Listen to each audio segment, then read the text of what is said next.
150 years ago, Pennsylvania's rivers and streams were alive with the distant sound of chirping as the North American river otter bore and raised its young. These rippled waters and natural shorelines were home to this aquatic mammal, a place of safety and intrigue, challenge and plentiful bounty. But man, in his ever-thirsty quest for more, slowly robbed our rivers and streams of their vitality. Pollution, deforestation, and unregulated trapping unleashed an avalanche of destruction, stealing the pristine environment and driving the playful yet secretive otter away from its native home. Today, the sun rises on a kinder understanding between man and nature. After years of painstaking effort, many of our waters once again glisten and thrive with newfound life. And the hand of man, once relentless in its destruction, now reaches out to help and nurtures the distrustful river otter in its difficult struggle to come home.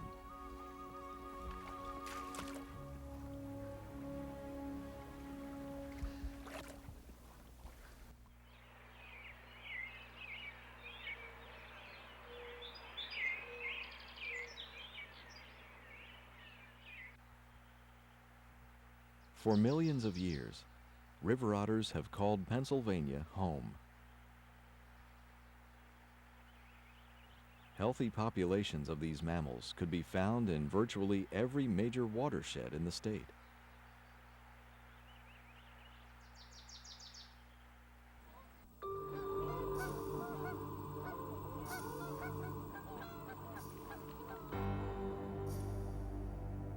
But pollution, deforestation, acid mine drainage, and unregulated trapping during the late 1800s and early 1900s seriously damaged the otter's habitat, and their populations declined and disappeared.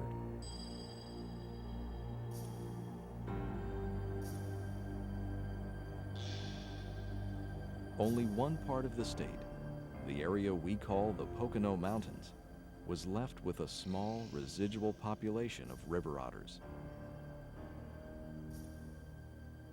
In 1952, the Pennsylvania Game Commission classified the North American river otter as a vulnerable species and afforded it complete legal protection.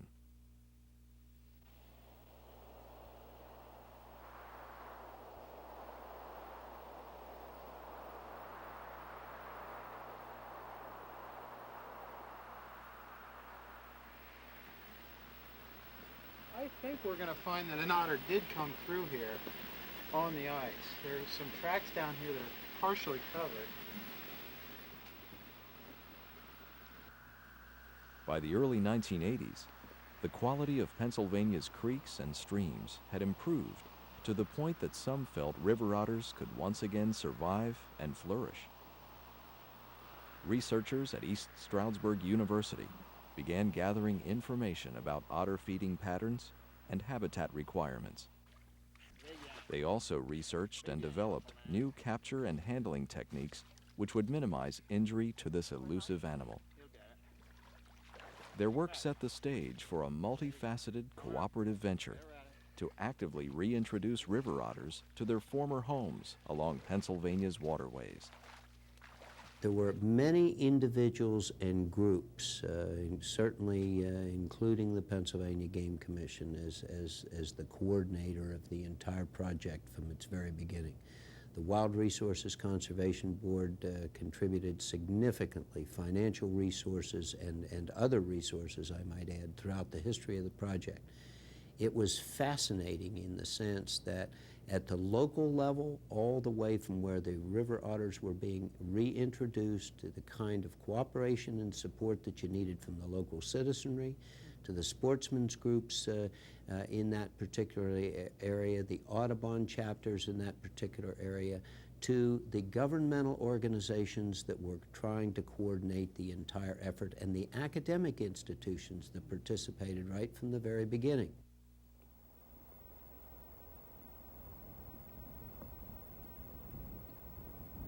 During the early stages of the project, a total of 39 otters were released in the north-central part of the state. The majority were set free along the Pine Creek in the Grand Canyon of Pennsylvania. Today, concrete evidence of their survival is visible to the trained eye. Spraint sites, or I call them spraint sites, or different biologists call them different things, simply an area where the otters come to mark. And I'm talking about marking. They defecate, they urinate at spots like this. They'll have a separate area associated with the spraint where they'll rub and groom themselves. It acts as a gathering areas for the otters, and also a way of communicating their presence to other otters that may happen into the area. This particular spraint site was established by the very first otter, female otter, that we released on the Pine Creek back in 1983. It's been used by her, and I suspect other generations of otters since that time. Every spring we start to see them using this site more and more. And this is probably the first real good marking we've had during the late winter, early spring of 1990. We had a nice fresh snow yesterday, and obviously this is all fresh sign. That probably resulted last night. There's at least 2 otters that have been sliding along the bank here, and possibly more than that, but it's very difficult because the tracks are intermingled with one another. A variety of things make this particular site favorable to the otters. First of all, it's a high bank, and the high bank is going to protect the scent. It's going to remain even during periods of flooding. Also, you can see where the otters slid off the bank here. There's a considerable amount of denning opportunities for the otters at this site. All these white pines have extensive root systems, and underneath the root systems there's potential for the otters to den. Also, there's beaver activity in this area, and activities of beavers, their diggings along the banks, also provide potential denning sites for river otters.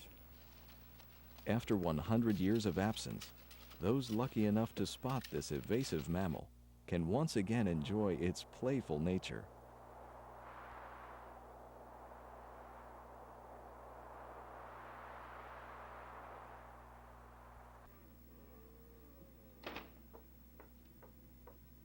From his sporting goods store along the water, Tom Finkbeiner has watched the river otters reclaim Pine Creek. And we had an early morning phone call one day, and that otters were active in the area, and we, of course, ran to the windows with our binoculars, and we watched a single otter at the time. Now, there were supposed to be a couple. We only observed one, but he was obviously having breakfast. He was doing very well, and he would dive and bring his food up onto the ice, and he would come up out of the current, slide onto the surface of the ice, and lay on his side, and he would roll around and take care of the fish that he was working with, and dive in and get more. It's very exciting to see that. It's a fantastic animal. Some people have given it, discussed how it will destroy the environment. It'll eat the fish, and it will do this and do that to the environment. But they were here, and when they were here wild, we had great populations of fish. We didn't run into a problem with losing fish populations till well after the otters were gone. So the otters really have very little thing to do with eating fish. Of course they eat, but so do humans and every other animal. So I don't view it as negative impact. It's absolutely positive impact on the environment. The early successes of the reintroduction project along Pine Creek have taught observers much about this little-known animal.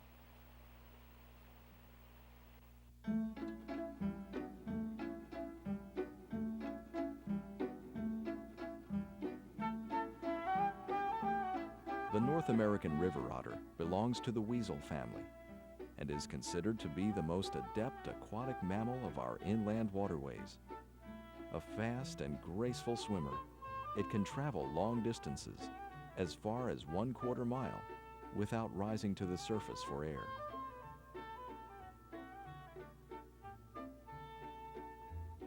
A mature male otter measures 3 to 4 feet in length, weighs between 15 and 25 pounds, and has a lifespan of 10 to 20 years.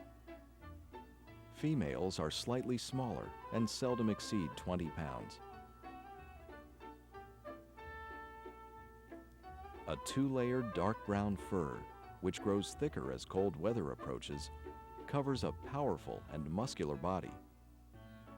Otters also sport long, tapered tails and webbed feet, crucial to the animal's streamlined style of swimming, which can reach 7 miles an hour. River otters are often called the clowns of the animal world. They simply love to play. Many say that's a sign of intelligence in animals. If that is true, otters are highly intelligent. Because they are mainly nocturnal and extremely secretive, humans are seldom lucky enough to see an otter in the wild. But in captivity, an unnoticed observer can catch a glimpse of these charismatic and social mammals at play.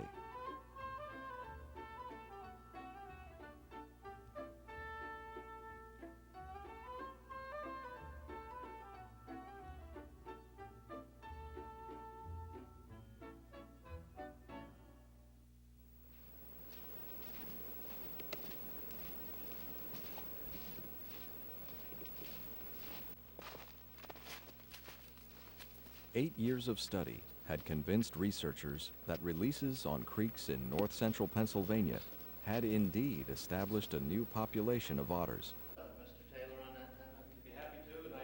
So, the Pennsylvania Game Commission, Wild Resource Conservation Fund, Allegheny National Forest, and Penn State University joined forces to support a new and expanded reintroduction effort.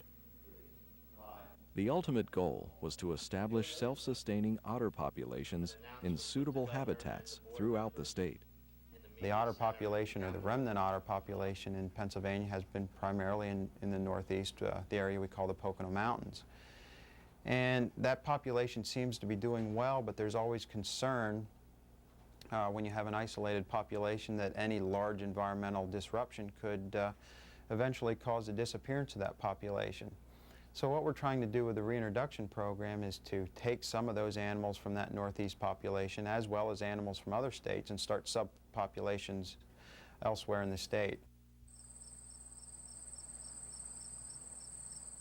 They not only own this lake, they own a large, as I recall, a large section of the Bushkill in here also. Maintaining a constant supply of otters for release was a major concern of project coordinator Tom Surface.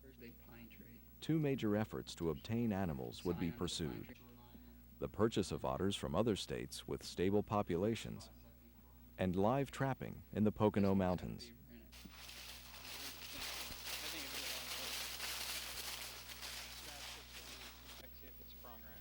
The live trapping of otters is not an easy feat. A lot of time is spent scouting for signs of otter activity, like piles of scat or trails in and out of the water. And once a good spot is found, sticks and debris must be removed so that, once caught, the otter does not get tangled and drown. It's designed to minimize injury to the trapped animal.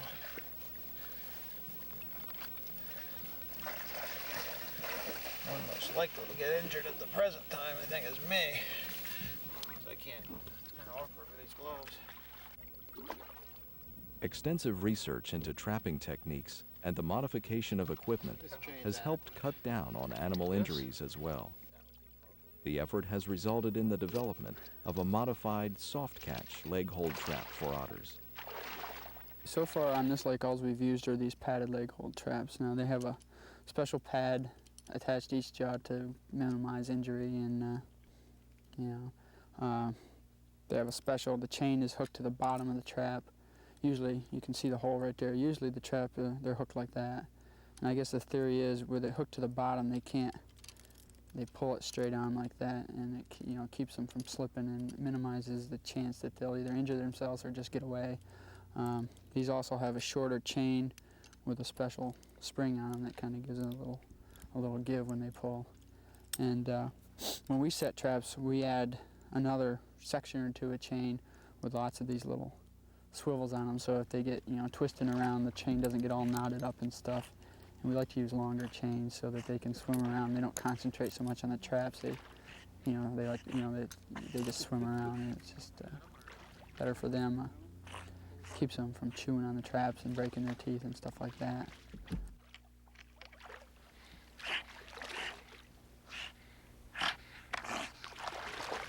There we go. There we go, big guy. I don't have him good yet. Okay, get ready with the screen. Can you help us out? Yeah, I'll get it. Just right over the top of it. Okay. Okay? Yes, sir. We have the drug ready? Here we go. Right there. Once trapped, the animal is carefully pulled out of the water and immobilized on dry land. After being drugged, the otter is taken out of the trap and its vital signs are monitored. Then, researchers place the otter in a box and immediately transport it to Penn State University.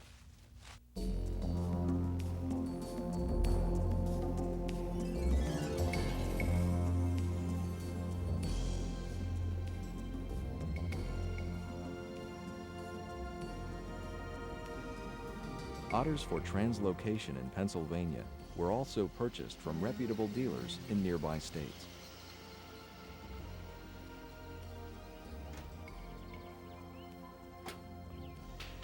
"88-year-old Frank Webb of Utica, New York, has been trapping live otters in the Adirondacks and keeping them in his backyard since 1954.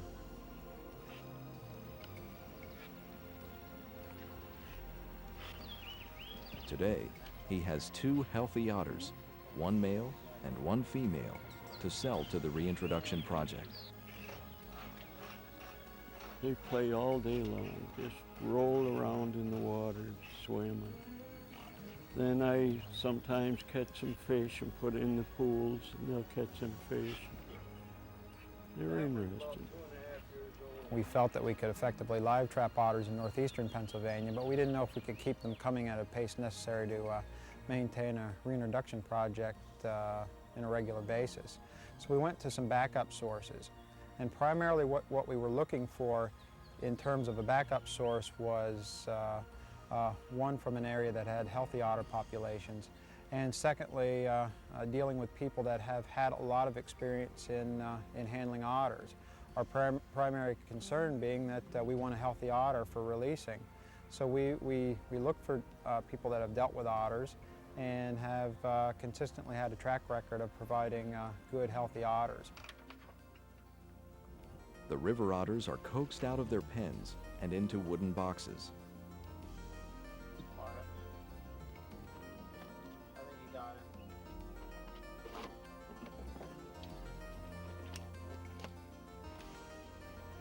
Then, they are transferred to specially designed cages for transport back to State College.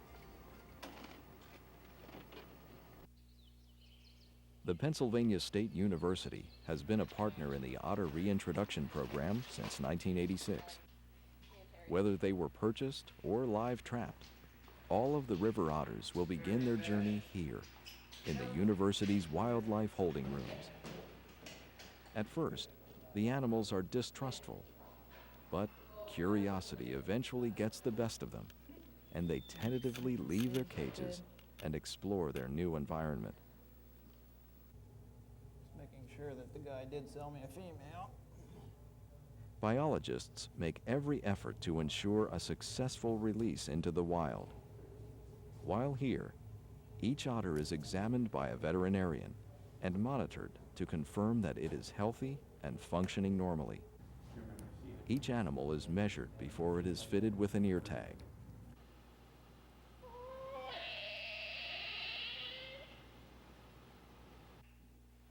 Typically, river otters are held only a short time before their homecoming is scheduled. But researchers ensure that they have eaten well for at least a week and are relatively calm and comfortable before being released back into the wild. The first 4 otters were received in June of 1990 and slated for reintroduction into the Tionesta Creek in Forest County. Because the survival of these animals would be crucial to the program's future success, all 4 would first have radio transmitters surgically implanted in their body cavity. Using radio telemetry, the otters' movements would be tracked and cataloged to confirm their survival along the Tionesta. Early one morning in late June, project staffers prepared for the trip to Forest County. All of the otters had been given a clean bill of health. The incisions from surgery had healed, and their eating patterns had returned to normal.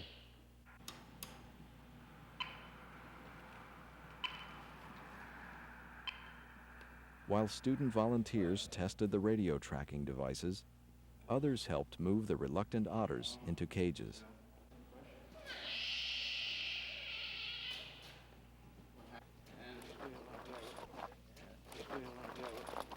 Just set it down here, I guess. Let's move a little bit farther so I can get the action on it.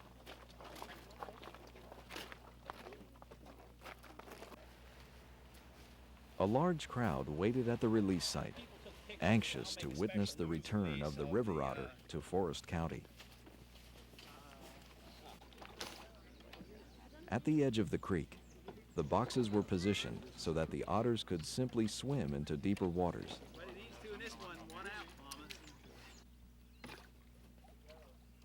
Then, they were opened.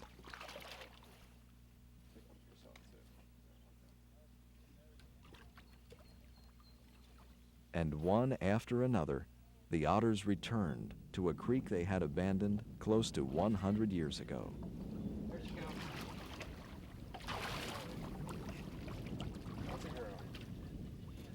Watch, we got one more in there. She's gonna... Oh, number 2. Go ahead and get her.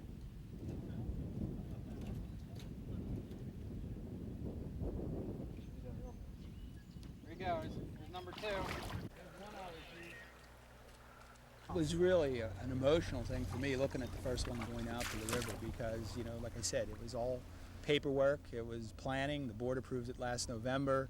It's been a full year calling otter vendors, trying to get low bid for otters in the Commonwealth of Pennsylvania. And then finally, when the cages came open and then you knew that the program was a success and that, you know, we aren't going to be a part of the extinction of anything. And I think that's the great feeling, that we've now put these otters up here in their own biological niche. They're going to be here. We hope they have some natural reproduction. And I really think that's what the Wild Resource Conservation Fund has contributed to the state and the citizens of the state. And I think it's a high point for the whole Commonwealth that these things are here and are going to continue to be swimming in the river. Radio tracking of the 4 otters began immediately after their release and continued for close to a year.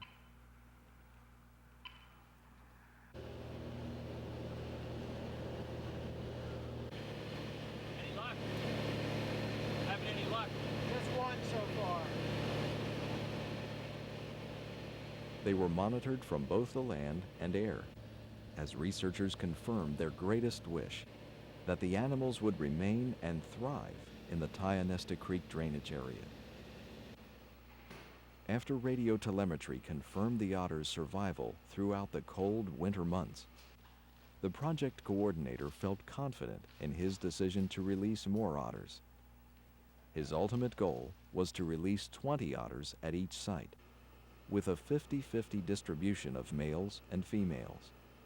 This time, 1 male and 2 female river otters were purchased and brought to the Penn State Holding Facility for observation. As before, getting the animals to eat was an initial concern, but that quickly faded away when the fish arrived.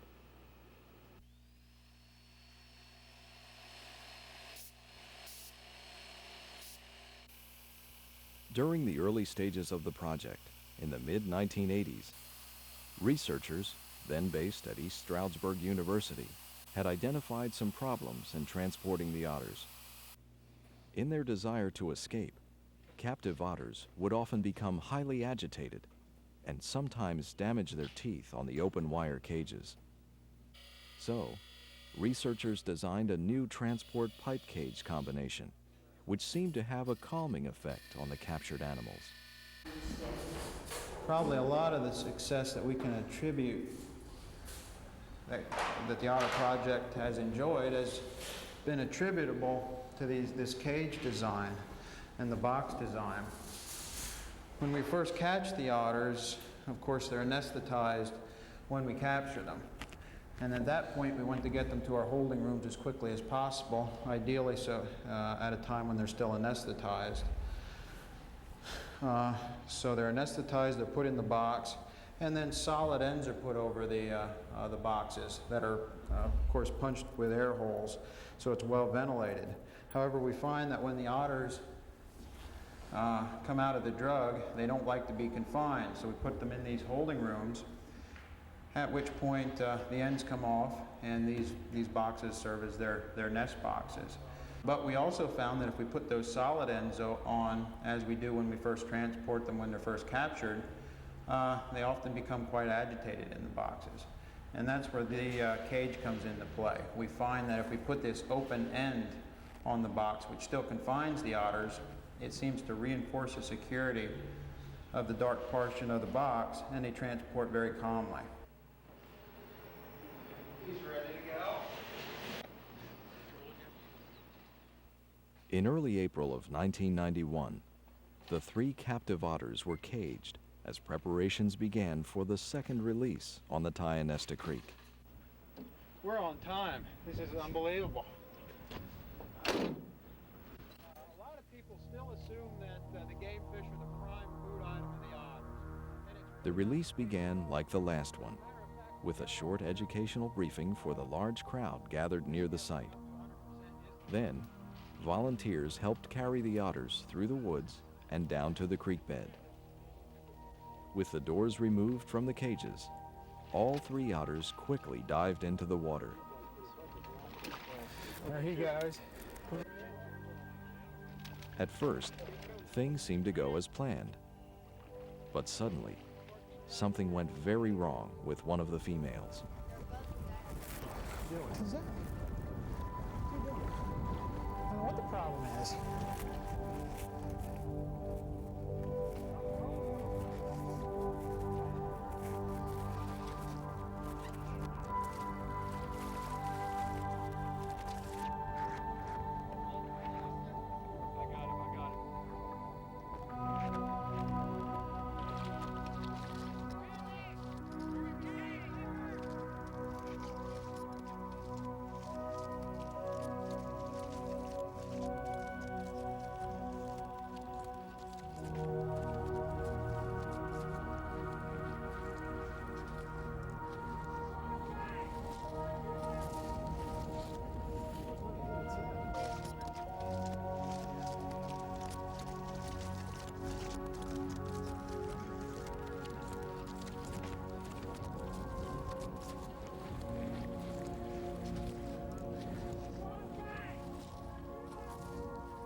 After a dramatic rescue of the distressed animal, Penn State veterinarian Dr. Randy Pepper examined the female before putting her back into the nesting cage.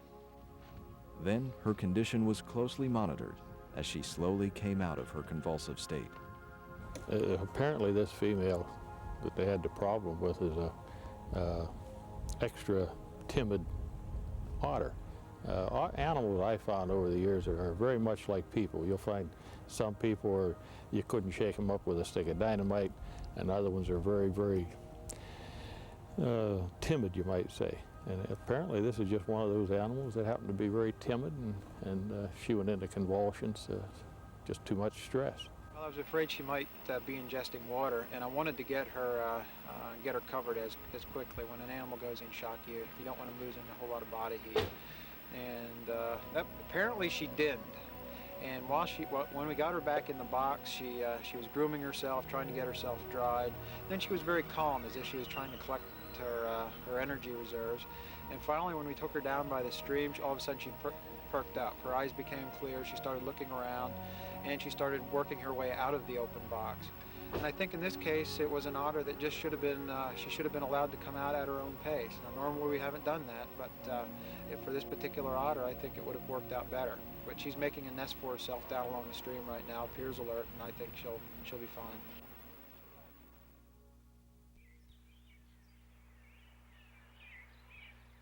Slow motion videotape of the otter in trouble and subsequent rescue proved invaluable in assessing what really happened to the female that day.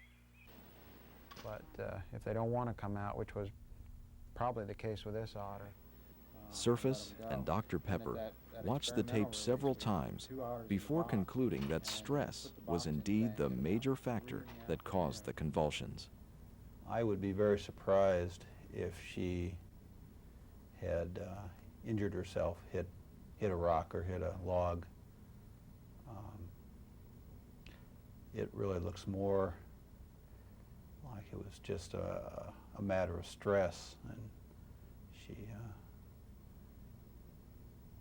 probably trying to get out repeatedly with all the people along the bank, and she just went into shock. Seeing it again, I don't want it to happen again.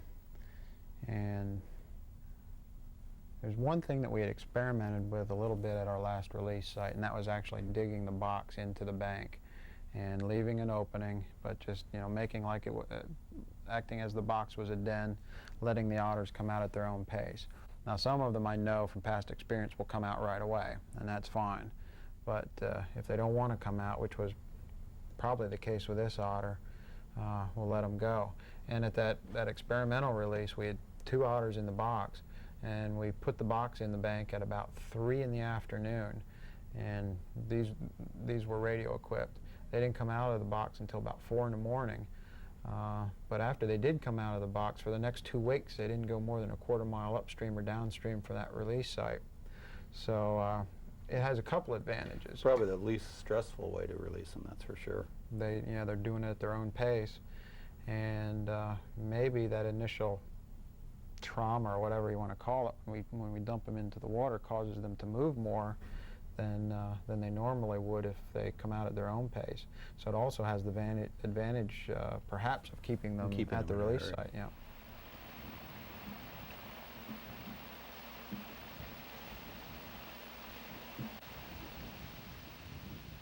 The new method of releasing otters proved to be a good idea, and slowly, the Otter Reintroduction Project stepped up its effort to increase populations along the Tionesta Creek.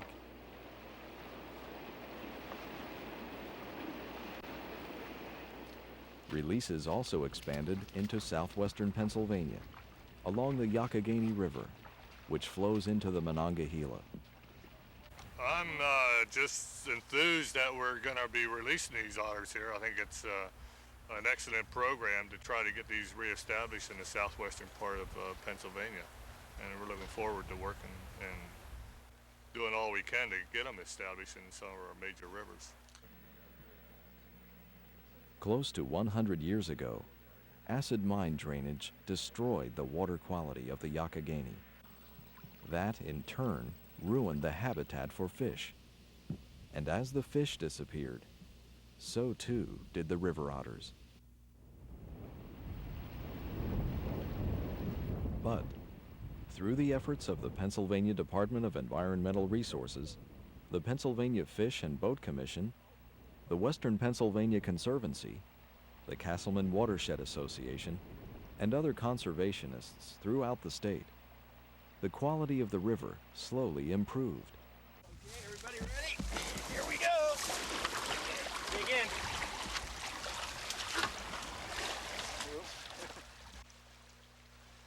And in April of 1992, otters, with the helping hand of man, took the first step in reclaiming this majestic river.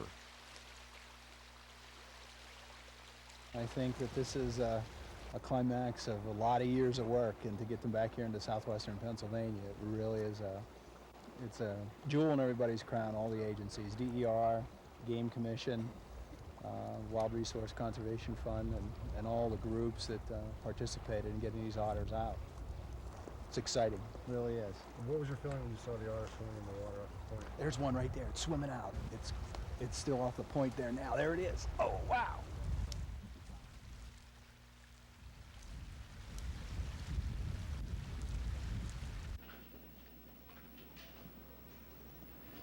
At this point in the program, researchers felt confident and prepared to handle any situation that might arise during the course of their work.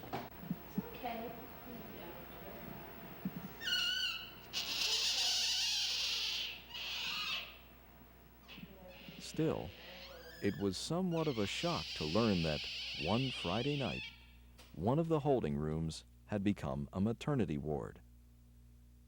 A female otter, scheduled for release that week, had given birth to 2 young pups. One of the tiny otters would die several days later, but the other would survive and grow stronger with each passing day.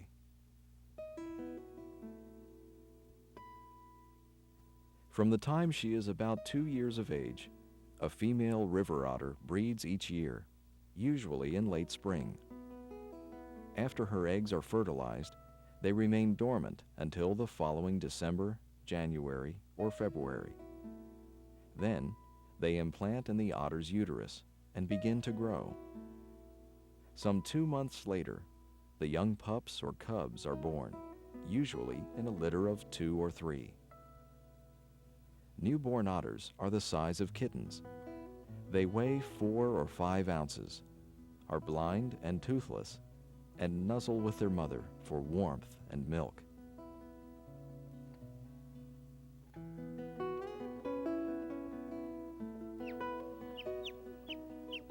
Around 5 weeks of age, they open their eyes and begin to explore the world around them.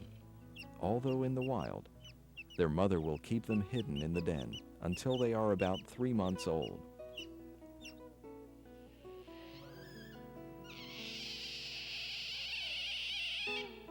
Researchers worried about imprinting the young male otter, afraid he'd get comfortable with humans and lose his ability to survive in the wild. So, precautionary measures were taken to avoid as much human contact as possible. It was left up to the mother to prepare her pup for the outside world. By 3.5 months of age, the youngster had grown dramatically. He was now half the size of his mother. He had been weaned, and with the help of Mom and a small baby pool, he had learned to swim.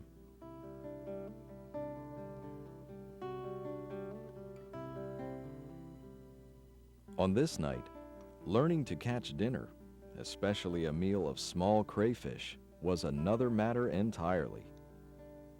The temptation was simply too much for his mother to resist, as she expertly caught and ate the delicacy herself. Frustrated after numerous attempts, the young otter finally opted for a meal of previously caught fish, courtesy of the Otter Reintroduction Program.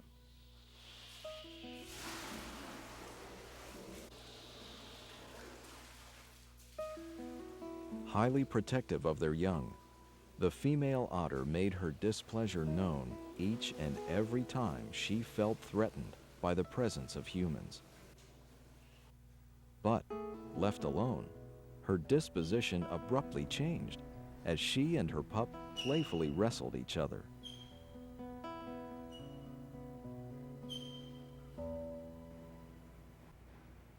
By the time the young otter was 6 months old, Surface felt the mother and pup were ready to be released into the Tionesta. But this particular reintroduction would require a lot of thought and preparation to carry out. Well, this is a little bit different from most of our releases, and the circumstances are very different. In this case, we're dealing with a female otter with her baby. We've never dealt with an otter that had been born in captivity before. We've done as much as we can with him in captivity to prepare him for this release. We've introduced him to live fish, which he immediately started to catch and eat, and same with live crayfish. So he seems to have all the skills necessary to survive in the wild. But still, being that he's never been outdoors before, we think it's extremely important for the baby to stay with its mother. And in this case, we're going to fairly extreme lengths to accomplish that. To ensure that the otters would feel secure, researchers created a den for them in the riverbank.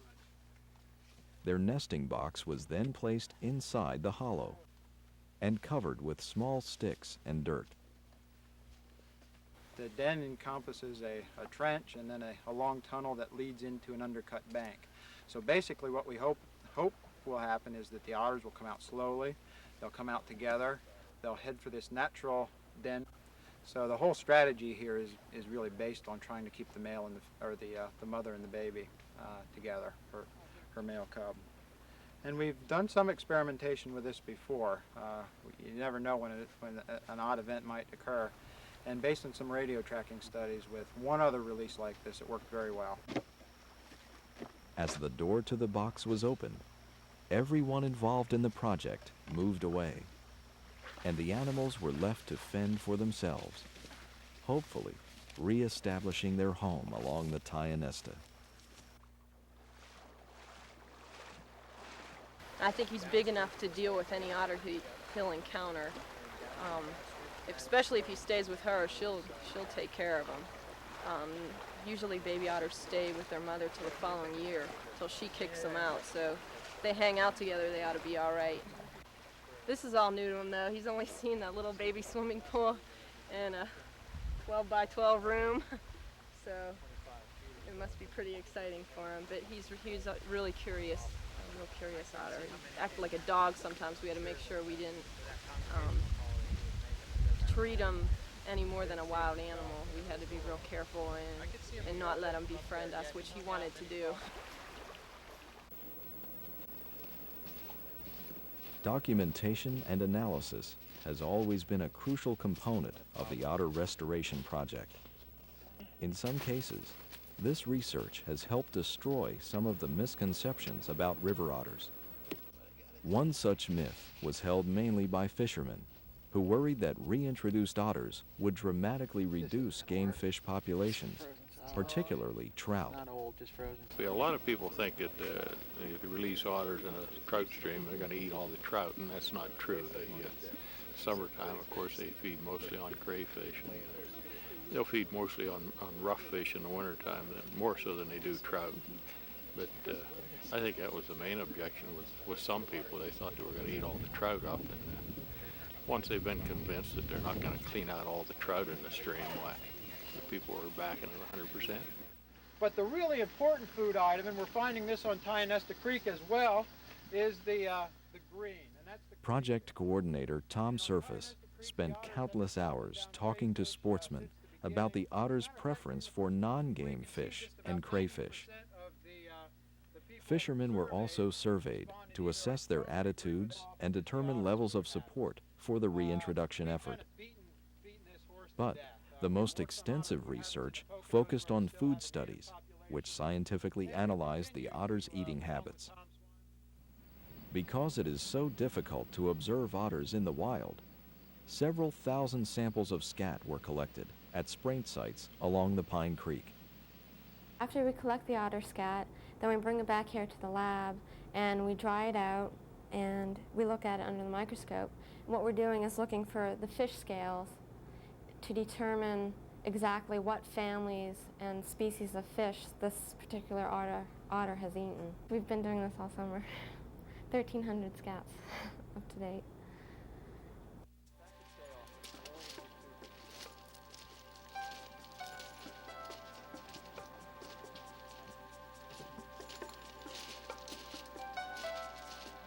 More information was gathered during periodic fish shocking sessions, which provided data about Pine Creek fish populations.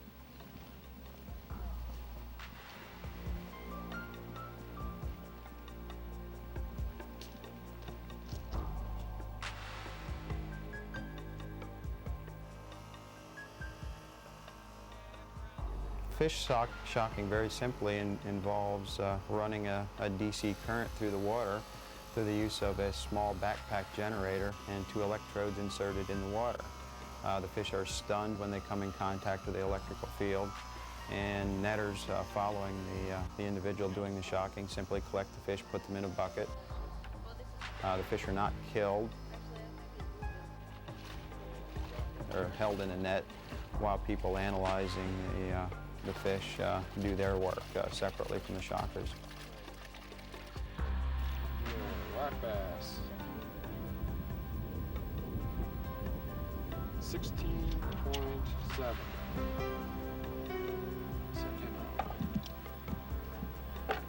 Right now what we're doing is we're collecting as many fish as we can from the sites we're collecting from and figuring out what species are present at these sites and what their sizes are. And we're going to take this information back to the lab and compare it to the data we've gotten from the scats we've analyzed and see if there's any correlation between the scats, any correlation in size between the fishes that the otters have eaten and the fishes that are present at the different sites we've collected. This is a Somatilus and it's 11.5. Scales were also pulled from the bodies of representative fish, labeled, and taken back to the lab at Penn State for comparison to scales found in scat samples. What we're doing is we take these scales from fish we collect up on Pine Creek, and then we can measure the size of the scale, and with the size of the fish, we already know the size of the fish, we can make a model to predict the size of the fish that the otters have eaten from measuring the scales we pull out of their scats. The comprehensive food studies confirmed what many on the otter research team already knew. Game fish, like trout, are not the major food source for river otters. But researchers did learn something about choosing the ideal habitat for this aquatic mammal.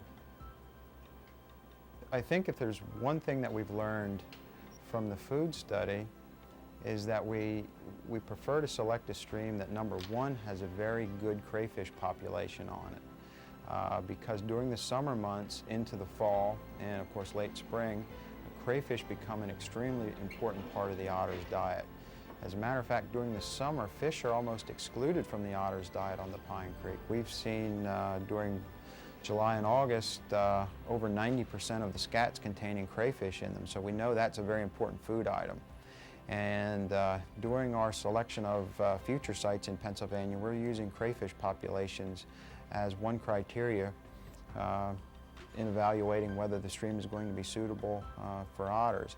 And secondly, we look at streams that have a large forage fish population, and by forage fish I mean fish that are members of the sucker family and also the minnow family.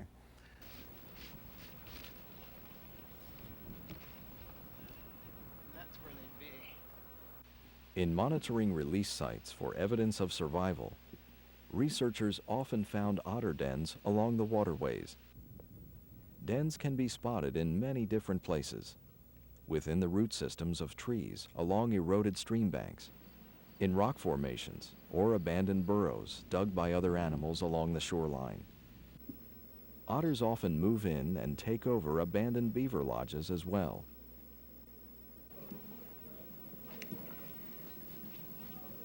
But perhaps the most important gauge of the program's success came when evidence of reproduction was found along Pine Creek. With help from the Pennsylvania Trappers Association, any otter accidentally caught in a trap or found dead was immediately turned over to researchers. But I wanted you to take a look at the x-rays we've taken of the carcasses and see if the growth plate is still open. And some bones were removed from the deceased animals for analysis, and detailed x-rays of the carcasses were also taken to help determine the age of the animal.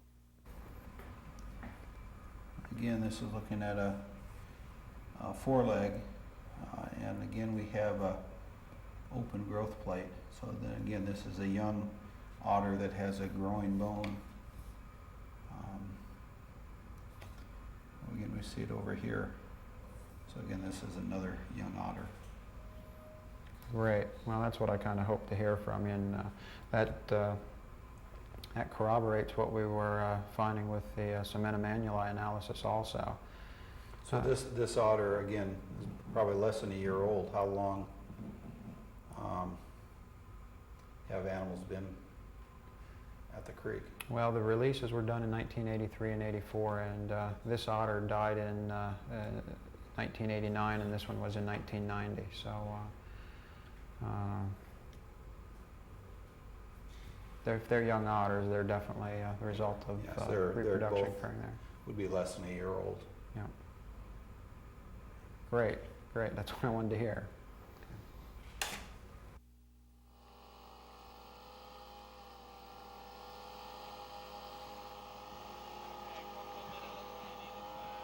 The success of the Pennsylvania River Otter Reintroduction Program can be attributed to the dedication and hard work of those who believe in its worth. From the college students who volunteer their time and muscle, to the sportsmen and conservation groups who offer moral support, the project continues to enjoy broad-based backing. The project is kind of a triumvirate, if you will. It's the research is being focused through the Pennsylvania State University. They provided us with vehicles, office space, student assistance, things like that. And of course, I'm working out of Penn State. The Wild Resource Conservation Fund and the Pennsylvania Game Commission have both supplied funding for the project, as well as other critical assistance and just good advice as we proceeded with the project. So it's all turned into a nice working relationship between the three organizations or agencies, if you will. And I don't think the project would have been successful on its own. It needed this type of input and this type of interaction. And it's, I think it has been successful. With a price tag of $1,500 to $2,000 per animal in reintroduction costs, the financial backing of the Commonwealth of Pennsylvania was crucial.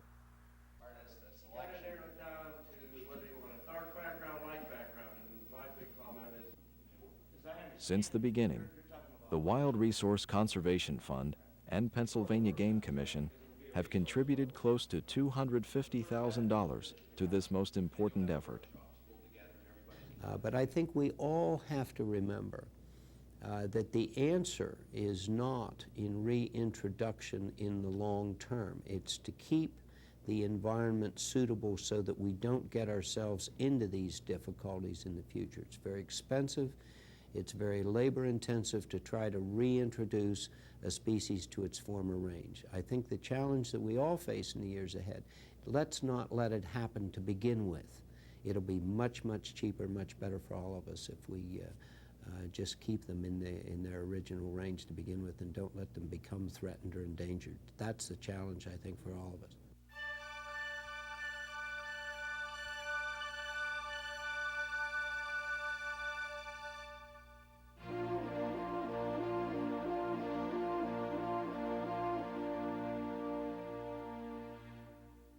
In our short time on this planet, the choices we make will ultimately decide what the future will hold for our children. For we are the stewards of these lands and waters, the guards at the gate who must decide the relative value of man and nature's coexistence.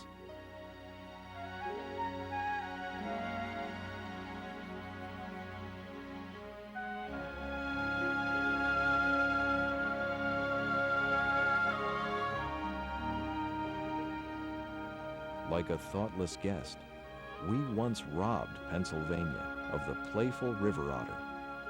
And in doing so, we stole a gift that was not ours to take.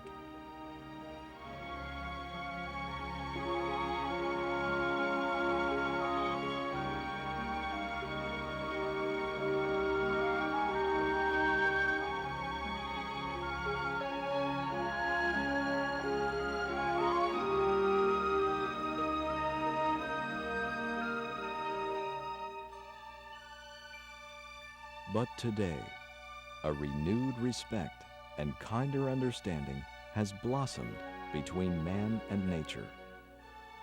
And the hand that once destroyed now chooses to reach out and gently help the river otter in its noble quest to come home.